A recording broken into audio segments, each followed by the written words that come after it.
Assalamualaikum warahmatullahi wabarakatuh. Adik-adik sekalian, mahasiswa Fakultas Usuluddin Adab dan Dakwah YIN Pontianak, bersama saya Samsul Hidayat pada perkuliahan ketiga ya. Kita di mata kuliah perbandingan agama. Tema yang kita diskusikan adalah asal usul kepercayaan kepada wujud yang gaib ya. Oke, adik-adik. Ya, kita coba mulai dari tema ya. Yang kita bahas ada 4 topik ya. 4 topik. Pengertian dari wujud gaib ya. Kemudian asal usul kepercayaan kepada wujud yang gaib. Kemudian hubungan wujud gaib dengan kepercayaan dan kepercayaan wujud yang gaib di Indonesia ya. Oke. Nah, ketika kita bicara tentang pengertian ya dari wujud yang gaib, akar katanya itu kan wujud ya, wajada ya, artinya sesuatu yang ada ya. Kemudian gaib ya, jadi ternyata ini bahasa Arab rupanya ya. Gaib sesuatu yang tidak tampak ya, atau tidak kasat mata.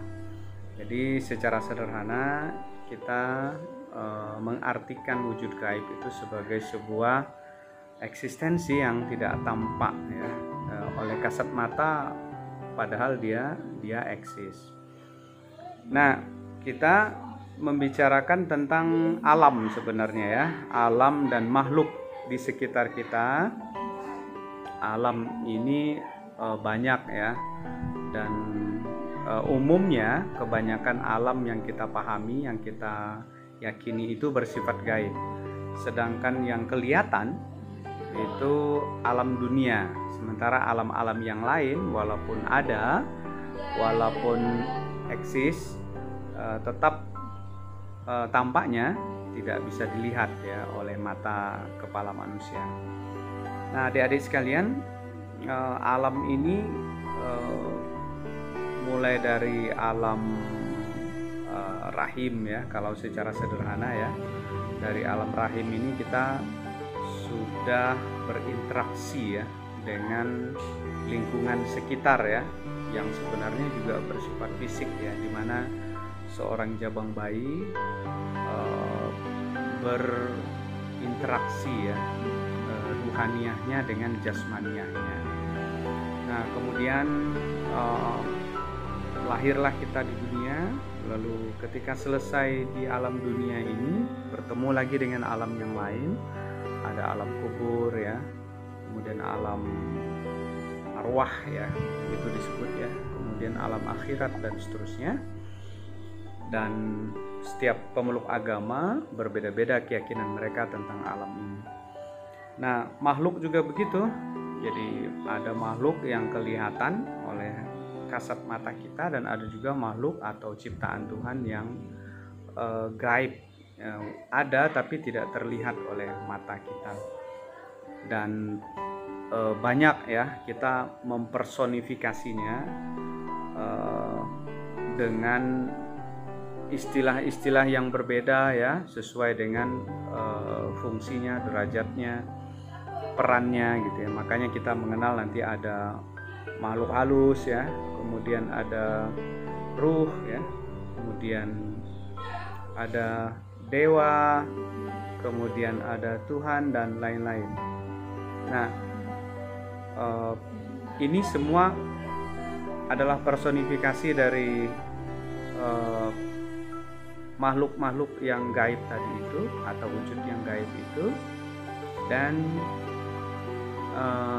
dalam beberapa paham atau keyakinan itu ada istilahnya manifestasi ya, manifestasi atau perwujudan dari makhluk gaib, mulai dari makhluk halus sampai kepada personifikasi ketuhanan. Sehingga dari pemahaman kita tentang wujud yang gaib ini dapatlah disimpulkan banyak sekali ya personifikasi makhluk ini. Ada yang menyebutnya ruh ya, ada dewa, ada Tuhan, ada hantu ya, dan lain-lain, tergantung kulturnya ya, tergantung budayanya masing-masing. Kemudian asal usul ya, lalu bagaimana ya asal usul dari kepercayaan wujud yang gaib ini, dari mana sebenarnya mulainya? Nah, kalau kita lihat ini ternyata sangat terkait dengan kepercayaan terhadap roh nenek moyang sebagai ibadah yang paling tua. Jadi kita bisalah membagi ya bagaimana perjalanan manusia di dalam memahami, menemukan Tuhan ya, dalam berkepercayaan. Ternyata wujud yang gaib ini telah hadir bersamaan dengan manusia itu sendiri ya. Nah, sehingga banyak dalam perjalanannya keyakinan yang dibentuk ya oleh kepercayaan nenek moyang ini, roh nenek moyang ini akhirnya menghadirkan bentuk-bentuk keyakinan kepada yang gaib tadi ini, mulai dari politeisme ya, yang mengatakan bahwa Tuhan banyak ya, kemudian henoteisme, kemudian ada monoteisme.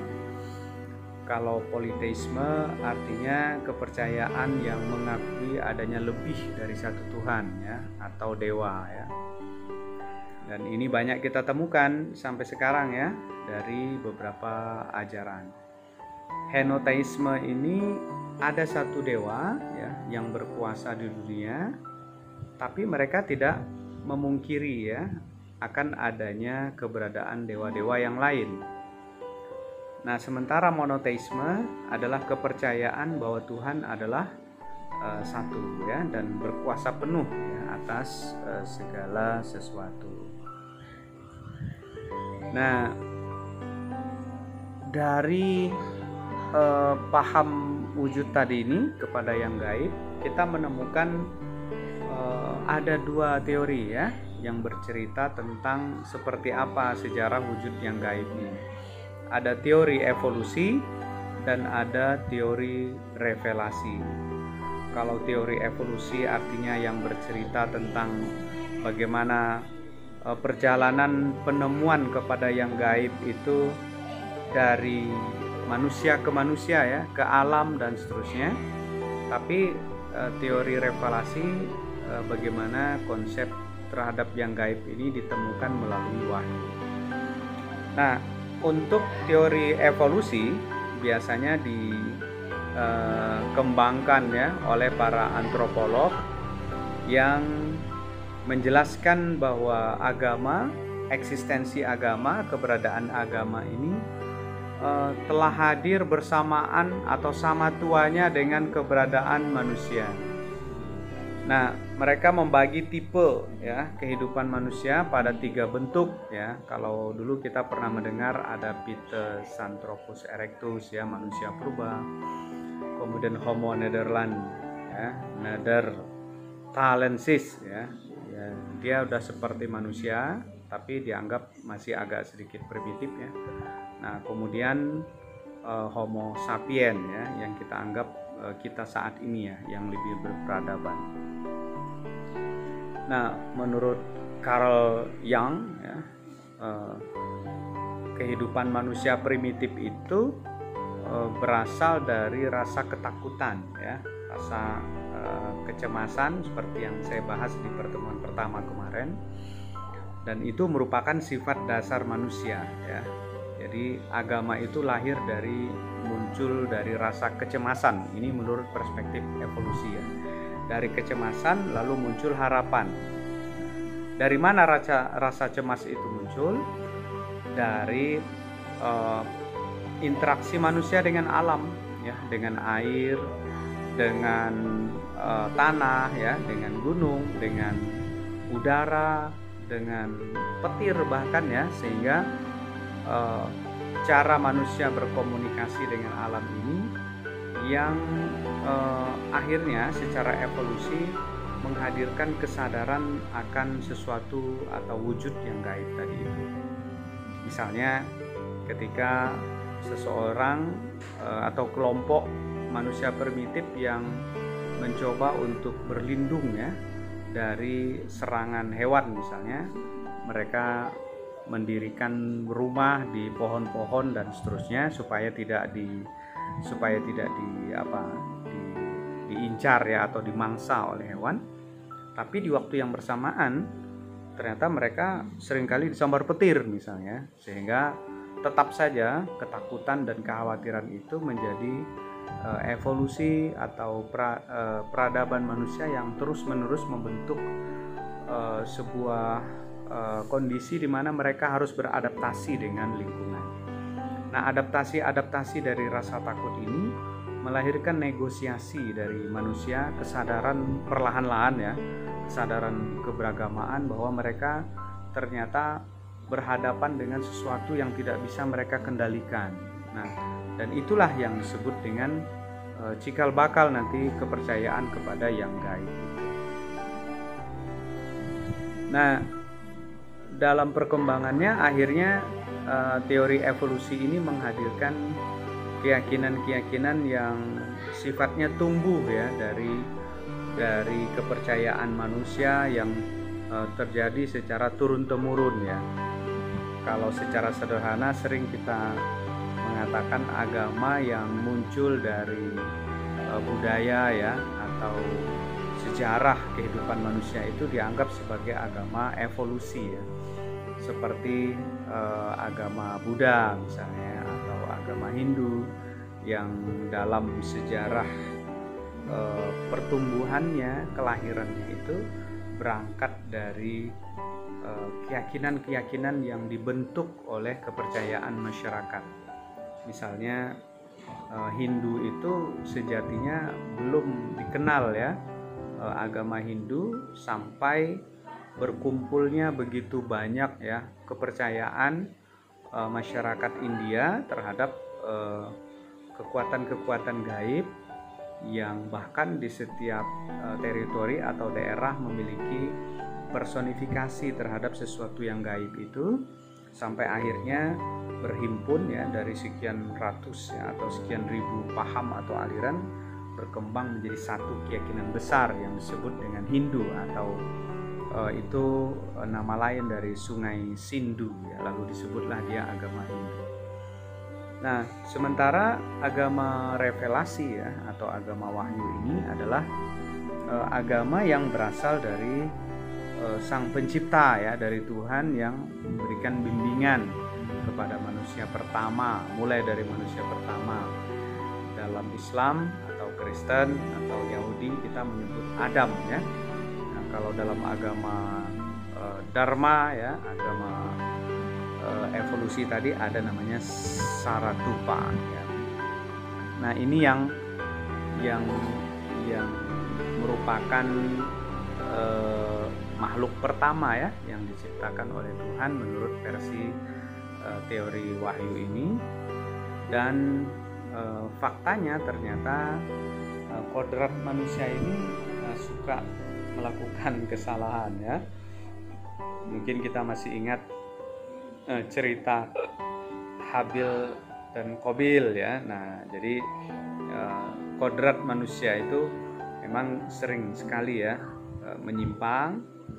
Lalu muncullah para nabi ya, para rasul yang diutus oleh Tuhan untuk membawa ajaran agar manusia yang menyimpang tadi itu atau yang tidak tahu ya akhirnya mengenal Tuhan.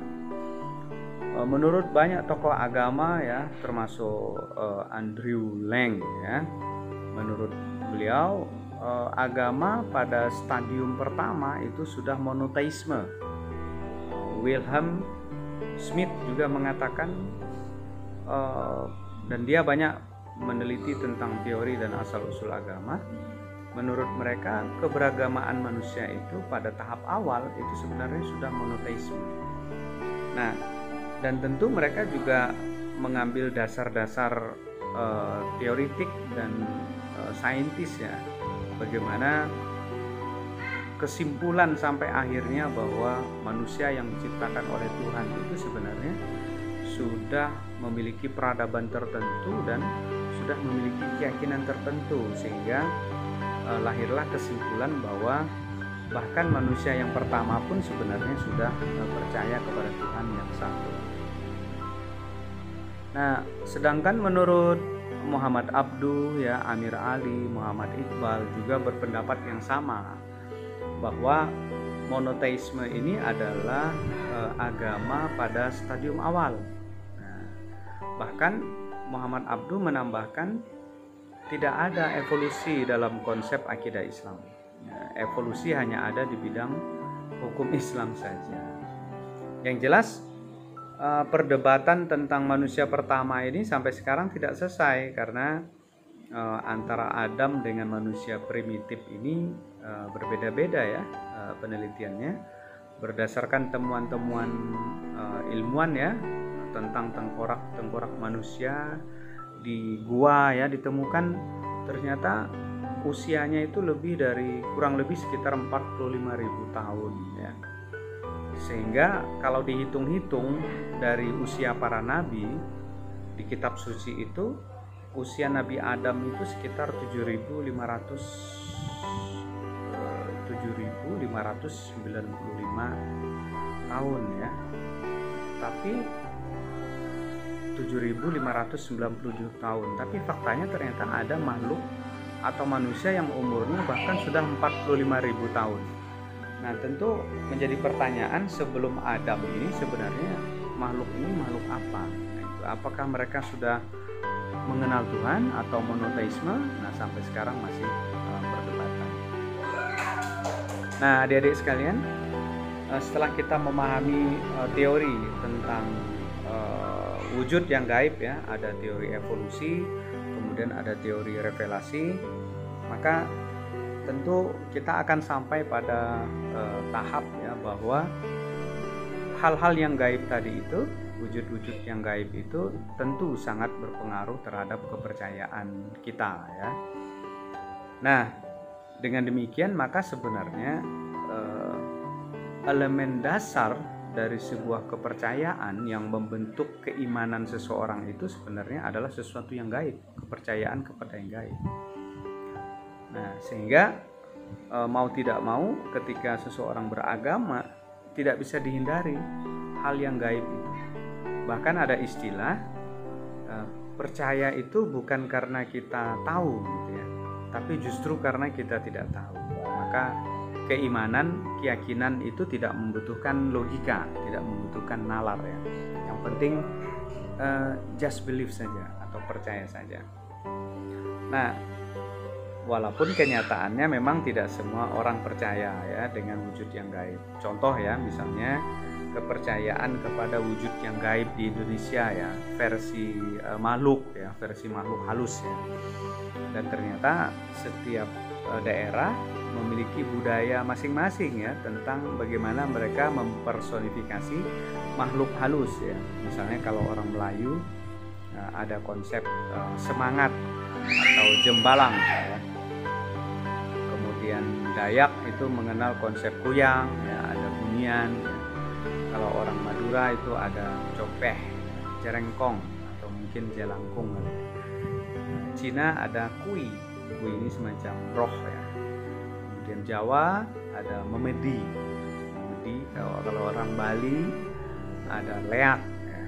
Kemudian Toraja ada batitong ya, dan lain-lain. Ini adalah kepercayaan yang turun-temurun diyakini oleh masyarakat terkait bagaimana sesuatu yang gaib itu ternyata eksis ya, ternyata ada. Nah, adik-adik sekalian, saya ingin meminta kepada kalian untuk mereview ya, untuk menjawab pertanyaan saya. Ada dua yang ingin saya tanyakan ya. Yang pertama adalah apa yang dimaksud dengan wujud yang gaib. Kemudian bagaimana? Yang kedua ya, apa saja ya teori-teori yang terkait dengan kepercayaan terhadap wujud yang gaib? Mungkin bisa kalian jelaskan sedikit ya. Nah, dan yang ketiga, bagaimana kepercayaan masyarakat Indonesia ya terhadap bentuk-bentuk makhluk ya yang terkait dengan kepercayaan kepada yang gaib ini. Saya kira itu ya sesi kita pada kali ini. Selebihnya nanti akan kita diskusikan ya dalam ruang lain ya, terutama di grup yang sudah kita siapkan di grup WhatsApp. Ini hanya pengantar dari diskusi kita pada kelas ketiga ya. Demikian adik-adik, saya tutup. Assalamualaikum warahmatullahi wabarakatuh.